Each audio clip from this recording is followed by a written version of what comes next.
ekitabo kyange ntabadde kye bayita bayibuli ntabadde okuva ekamooca nendeka embuga yange nga ngisibye ndi musajja musamize ne bonsala omusaayi ne guyiika ndi musamize ensi yonna emmanyi nemmange yali musamize ensi yonna emmanyi omumbejjagaati n'azya Nakayaga ne kitange Luleeta bonna baali basajja basamize nemmange yali mukazi musamize kati Waiswa wabagamba ndi musiraamu omusiraamu ate tayogera bw'ati omusiraamu tayambala bw'ati waliwo omusiraamu ayambala bw'ati aliwo omusiraamu nandize nga musiraamu singa ndi musiraamu nina okusooka okukakasa abantu nze siri musiraamu wama musaasiziddewo aba musiraamu musaasizi Waiswa yafuuka ddi omusiraamu ng'obadde wano obuzaabuza ensi yafuuka ddi omusiraamu kati ekyo mukirabye endooza nti Waiswa nabbi wa bulimba nafuuka ddi omusiraamu ndi musamize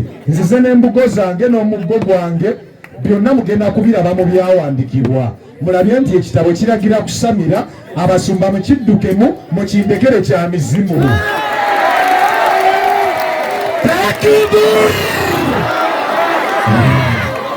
kuva 15:2 omusomi wangi kuva 15:2 egambo lino kasadu jangu gwa bansomera obadde tulonda abasomi kasadu jangu Yesu yagamba ebyanga n'ababi kasadu jangu obadde oli ku Yesu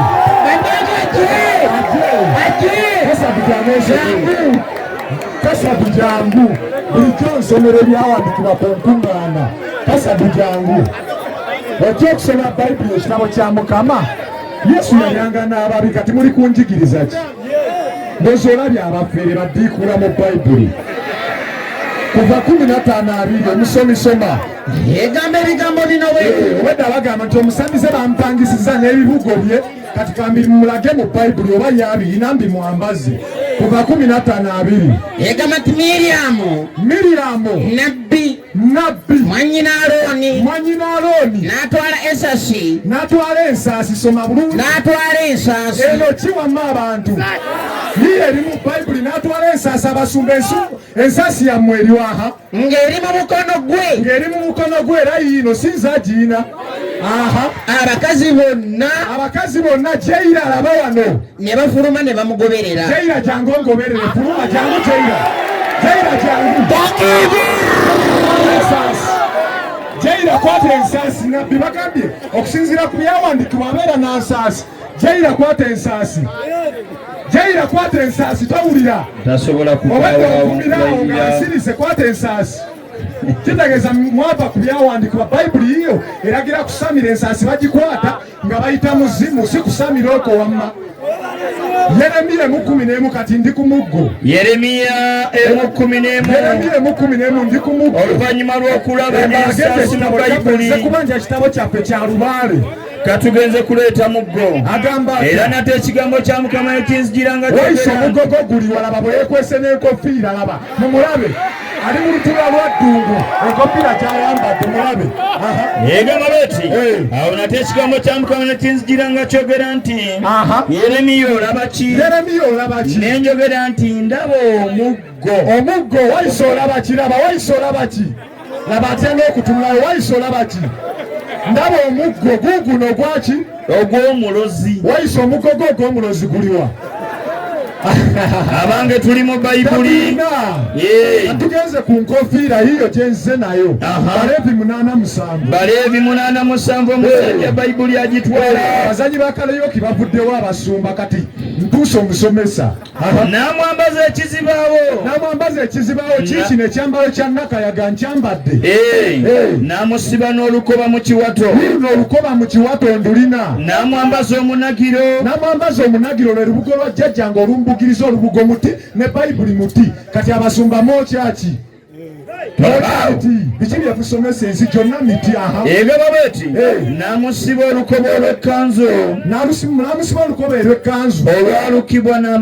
olwalukibwa n'amagezi lulunokiyira kiyira ye yalumpa nga nva kubuulira emayuge lulu n'aha n'alunyweza nalwo n'amussaako ekyomukifuba gijjira emidalizo gya Nakayaga ne mu kyomukifuba yateekamu irumu yesebo n'essumimu kirira n'amutikkira enkofiira. Abasumba muke batikira enkofiira. Kasatu jangu kutikira enkofiira. Kasatu jangu kutikira enkofiira ya pamu.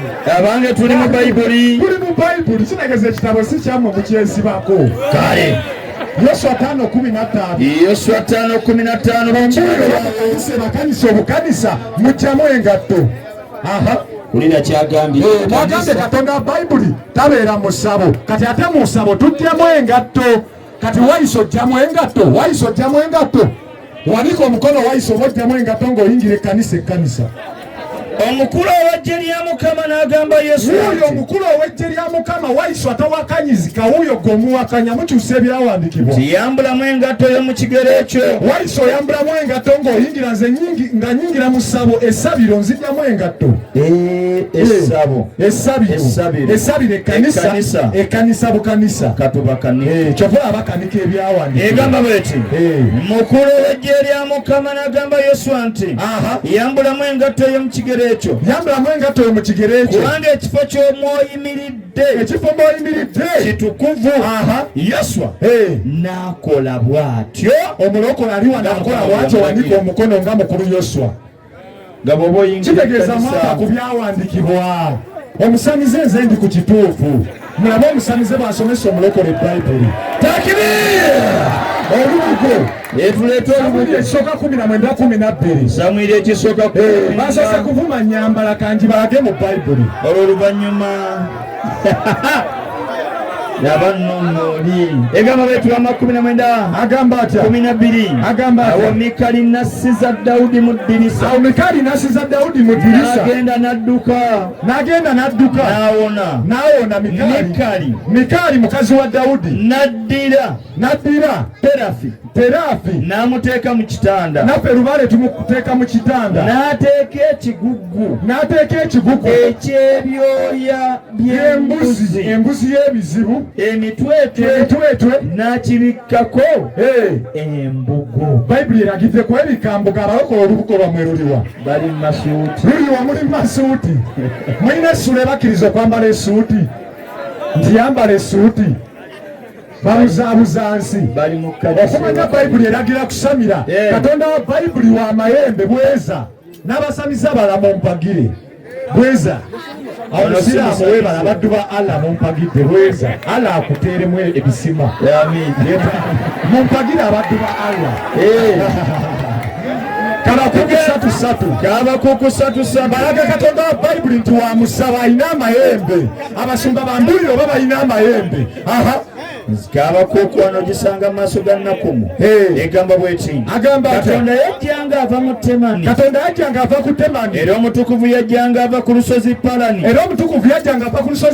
Ekitiibwa kye kyabikka ku ggulu. Ensi n'ejjula ebitendo bye. N'okumasamasa kwe kwalinga omusana. Wuuyo waali yandabye nga ntuuse wuuyo. Kiwanuka yalina amayembe. Katonda wuuyo alina amayembe. Katonda wa Bayibuli nga gava mu mukono gwe kirira. Egamba bw'eti. Omwo mwali okukweka nti alina amayembe nga gava mu mukono gwe. Era omwo mwakweka amaanyi. Katonda mwakweka amaanyi g'omulokole ali wano ng'amaanyi go gakweka mu mayembe wanika omukono. Kawumpuli ka Katonda ani kawumpuli wuuyo gugo omusambwa yatambula okumukulembera. Ebiyego wuuyo jjajjaffe kawumpuli kkubo yatambula okumukulembera. Omusaalo gw'omuliro ne gufuluma awali ebigere bye. Mwategera mutya Katonda nga temutegedde mayembe mwakweka amaanyi ge. Ne jjajjaffe kawumpuli nannyini kuba amukulembera. Bulijjo abalokole mu kkanisa bakanisa mugamba nti mugoba amayembe nti gaani gasitaani si we kiri. Bulijjo bagamba gasitaani. Waiswa jangu wano kwata omuzindaalo olina ekibuuzo. Waiswa bakutenda jangu oluvannyuma lw'okuwambulwa abasiraamu. Penati ey'okubiri eva wa Basamize ey'abasiraamu wanywedde naye munda mu ggoolo. Ey'omusamize yino yojja ekisookera ddala Waiswa vaasi ez'omusamize omusajja agala Bayibuli ye. tutuuse wano tuleeta ekibuuzo okubeewa Musamize. Ekibuuzo kigamba abalokole Katonda gwe musinza wabanga si ye Basamize okusinziira ku byawandikibwa tumulabye ng'alina amayembe nga mwakweka amaanyi ge. Waiswa njagala mu byawandikibwa byonna ebyawandikibwa mu Bayibuli ogambye okkiriza ebyawandikibwa ompeemu Sitaani nga amaanyi ge gakweka mu mayembe. Kwata omuzindaalo Sitaani nga amaanyi ge gakweka mu mayembe. Sebo beera mukkakkamu omuntu gwazikakkanya kiwanuka ya nvuga si gwalaga damu kyenkubuuzizza okusoma fooke tompagjiiko nkuddamu bw'obanga obiikudde ekitabo ekya Luka 1:8 n'obanga okozesezza ekyawandiikibwa eky'Oluzungu kubanga Bayibuli y'Oluganda va mu Luzungu olukuzungu Bayibuli y'Oluganda bagivula bagijja mu Bayibuli ya Luzungu. Kati wemba nkuvunulira nsookera eno praise be to the Lord God of Israel because he has come to his people and redeemed them. He has raised up a horn.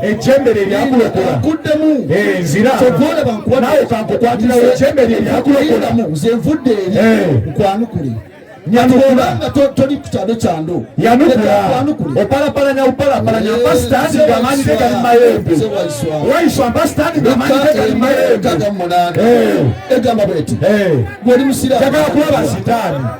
Blessed be the name God of Israel. For the God of Israel has loved his people and he has redeemed them. He has raised up a horn of salvation unto his children of Israel.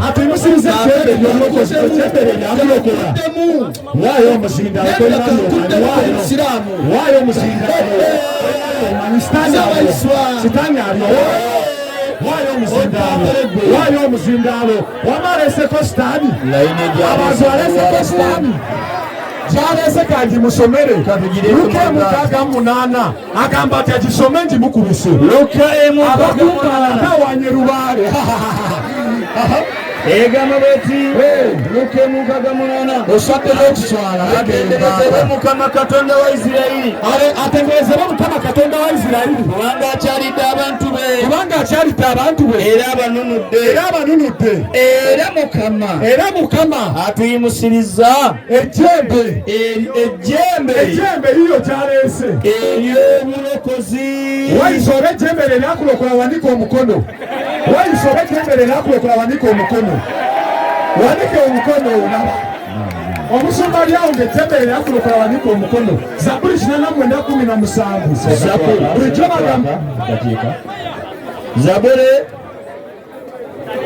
49:17 agamba atya yogera ebigambo bino kubanga gw'oli kitiibwa ky'amaanyi gawe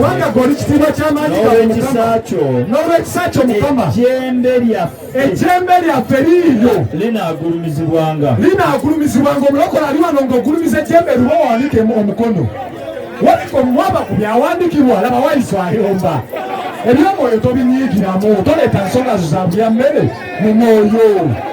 Zaburi 75:10 wangula obudde nga wetumaliriza inshallah taala agamba atya kyotalina kwerabira omusamize abanja Bayibuli ye bigambo byagamba iyo Bayibuli etulagira gulumiza mayembe tulina kusamira nze nabuuliranga emirembe gyonna nga we mbabuulira nayimbanga okutendeeza Katonda wa Yakobo era n'amayembe gonna ag'ababi gegakikola amagule naagazikirizanga naye amayembe g'abatuukirivu ganaagulumizibwanga. Omulokola ali wano ng'ogulumiza ejjembe ly'abatuukirivu wanika omukono bannaye teryawanika. Samwiri 2:1 ekisooka teryawanika mwava ku byawanikibwa Bayibuli ebagambye kusamira mayembe muwakana. Samwiri ekisooka 2:1 agamba atya tutumira buli ndigo eri wano oba bino babisoma mu kanisa simanyi. Kaana n'asaba ayogera nti omutima gwange gujaguliza Mukama, ejjembe lyange luwa akayizi n'amaga, ejjembe lyange ligulumizibwa mu Mukama. Ne Mukama agulumiza ejjembe. Omulokole ali wano ng'ogulumiza ejjembe wanika omukono. Kitegeeza Bayibuli ejjudde mayembe ye eyagala kukola ki? Kyaffe kya musamize. Tulina kusamira ne Yesu yennyini musamize. Alina amayembe 7 ku 5 6. Anatutenewa Yesu. 5 agamba atya? Kyokka bawaliza Yesu ogoba amayembe ng'ali ne kenyira ina. Bawaliza Yesu ogoba amayembe. Wuuyo ye nannyini mayembe, ye nannyini kusamira. Nenda wakati w'entebe n'ebiramu ebina nga ebisambo ebisibu n'amayembe.